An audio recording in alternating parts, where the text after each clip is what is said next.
আসসালামু আলাইকুম। কেমন আছেন সবাই? আমরা মোটেও ভালো নেই, কারণ অনেক দিন যাবৎ হাজব্যান্ড অসুস্থ। আমারও জ্বর, ঠান্ডা, কাশি। বাচ্চাদের তো প্রচণ্ড কাশি, সাথে জ্বরও। দুই টুনটুনি ভালোই অসুস্থ। আর এই যে টোনা সাহেব অসুস্থতা থেকে মাত্র সুস্থ হয়েছেন। সিজনটা এত বাজে, প্রত্যেকটা ঘরে ঘরে বাচ্চা কাচ্চারা এরকম অসুস্থ।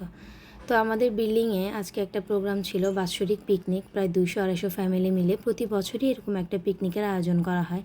তো ভাবলাম বাচ্চা কাচ্চা নিয়ে নিচে যাই, ওরা একটু খেলবে, আনন্দও পাবে। তো তাদের খেলাধুলার এনার্জি নেই, বসে বসে দোল খাচ্ছে। এদিক দিয়ে চলছিল পিঠা বানানোর আয়োজন, পিঠা উৎসব। ওই যে মামা পিঠা বানাচ্ছে, সবাইকে পিঠা দেওয়া হবে, গরম গরম ভেজে দিচ্ছে, সবাই খাবে, লাইনে দাঁড়ায় নিবে। পিকনিক আসলে একটা মজাই অন্যরকম। এদিকে পিঠা শেষ হলে ওইদিকে চলে যাব, চটপটির স্টলও আছে, চটপটি ফুচকা যে যেটা খেতে পছন্দ করে খাবে। গাড়িটাকেও এরা সুন্দর করে সাজাইছে গুছাইছে।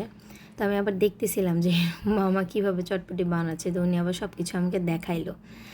তো আমার গলার অবস্থাও খুব খারাপ। এদিক দিয়ে সন্ধ্যা শেষে রাত হয়ে গেছে।